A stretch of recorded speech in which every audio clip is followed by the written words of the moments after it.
Hello and welcome to another Tunisian crochet tutorial. So today we'll be looking at this pattern of the Cozy Evenings Placemat. So this is a pattern which is great for beginners to start working some Tunisian crochet, and you can easily customize this pattern to any size. So you can size it down to make a coasters, or you can size it up to make a blankets and throws. So this pattern is made in Stylecraft Special Chunky in color denim, and I used 8mm Tunisian crochet hook. So for the demonstration today, I'll be using 6.5mm Tunisian crochet hook with a short extension, and I'll be using Stylecraft Special Aran in pale rose. For the placemat, if you're following the pattern exactly, you will need to chain 47. So to begin with, we'll start with a slip knot,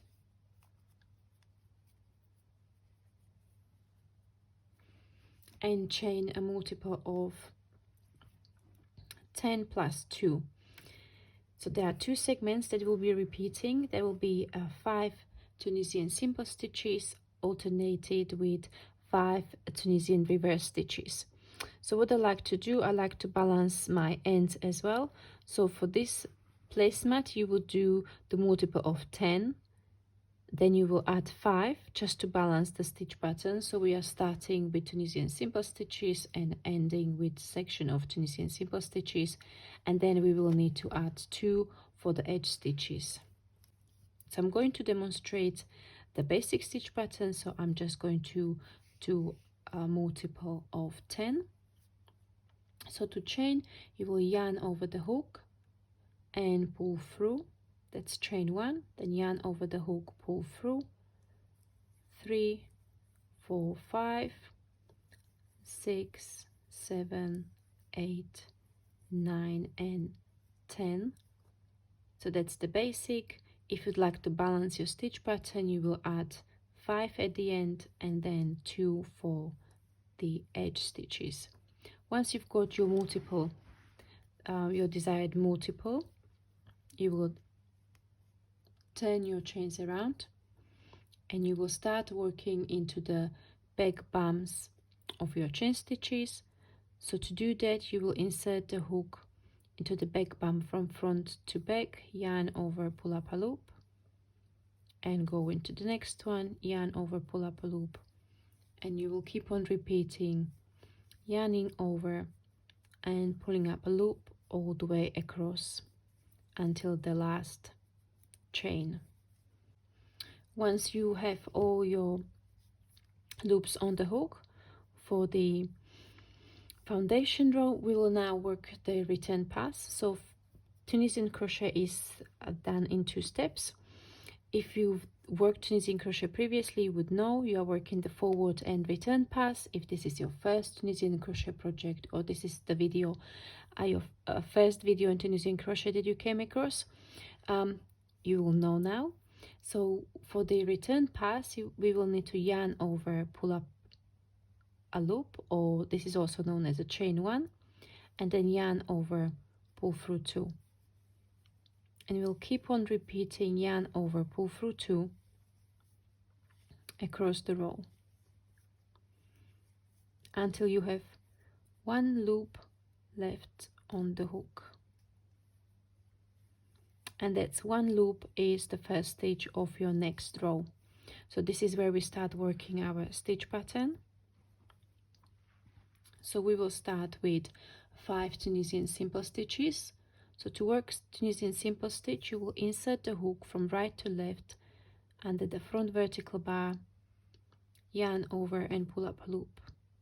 That's your simple stitch. So again, insert the hook under the front vertical bar, yarn over, pull up a loop into the next one and next one. So you've got now 4, 5, and then 5 Tunisian reverse stitches. So to work the Tunisian reverse stitch, you will need to work into the back vertical bar. So we will need to turn our work slightly and there it is. This is the stitch, or this is the strand of yarn that you will need to work into. Yarn over and pull up a loop, then the next one, and next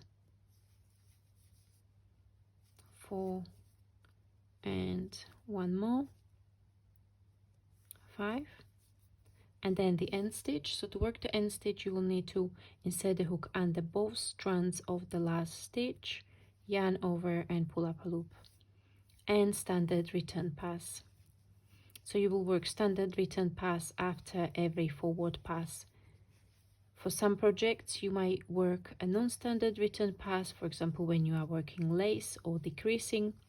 But for this project, we just use the standard return pass. So after you work row number 2, you will then repeat this row 3 more times. So in total, each of the sections or each of the small segments consists of 5 stitches and 4 rows. Okay, so we worked 1, so you will repeat 3 more rows. After you finish this first of the segments, you will then continue with row number 6, where you reverse the order of the stitches. So where we worked Tunisian simple stitches, you will work Tunisian reversed stitches. So the first one can be a bit tricky.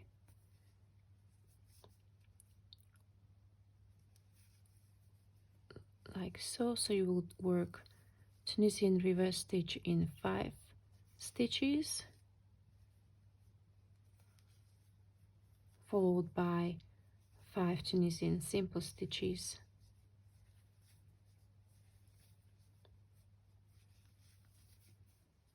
and an end stitch, and again standard return pass. So you will repeat row number 6 3 more times. So that will take you to rows 7 to 9, and from row number 10 we'll be repeating these 8 rows. So you will repeat them a few more times. So this is where we would be in the pattern once we finish repeating the basic stitch pattern and row pattern, and you will repeat these 2 more times. So you will then work again 4 rows starting with Tunisian simple stitches, after that 4 rows starting with Tunisian reverse stitches. So they would take us here. Then you will repeat that once more, and then on the top we added another segment of Tunisian simple stitches. So those are now in the 4 corners, so the stitch pattern is balanced overall. And then we will work a bind off. So that's what I'm going to show you, how to do the bind off, and this will be a stitch pattern bind off. Okay, so let's pretend that I'm on my final row now. This will be row number 29, and this will be the stitch pattern bind off. So we've just finished the segment starting with Tunisian simple stitch. So what we will do, we will go into the next stitch as for Tunisian simple stitch, yarn over and pull up a loop and pull through the loop on the hook. Again, so where you worked Tunisian simple stitches in the row below, you will bind off as for Tunisian simple stitches.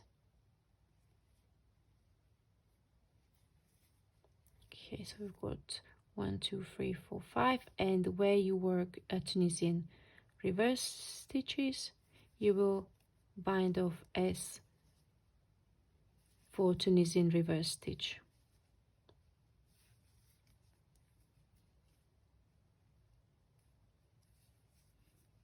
Like so. You will work that across the row, including the last stitch, so that would be the end stitch, like so. Okay, so I just wanted to point something out for the last segment. So if you're following the pattern, you will notice that the last section, where we start with Tunisian simple stitch, is only worked for 3 rows instead of 4. However, when you complete the project, it actually looks as if we were working 4 rows. The reason why is that whatever row you are working in Tunisian crochet, it defines what the row below looks like. What I mean is, where we start with foundation row, the foundation row would just look on as basically a row of loops on your hook, and a row number 2 then defines how the foundation row looks like, as you can see. So you kind of you're kind of pushing a row ahead, and if you then work 4 rows in the last segment and do the stitch pattern bind off, it would look as if you had an extra row on the top, because the bind off defines how the previous row looks like. I hope that makes sense. Once you start working the project, you will see. So I just wanted to point it out, because you might think that there was a mistake in the pattern where the last segment would only consist of 3 rows, and this was actually intentional. Okay, I hope you enjoyed this tutorial. This is something slightly different. This is a small change from what we have done over the last few weeks, where I focused more on stitch pattern rather than project videos. So this pattern, if you are watching it just after it was published, this pattern will be a free download for a blog hop. So watch the space. I will post when that is happening, so you'll be able to download the PDF version of this pattern for free from my Ravelry store. So you will need a code for that. So all the instructions will be on my blog, and I will post about it on the YouTube in the community section. So just watch the space so you won't miss it. Thank you very much for watching. I hope you enjoyed this tutorial, and I'll see you in the next one. Bye bye.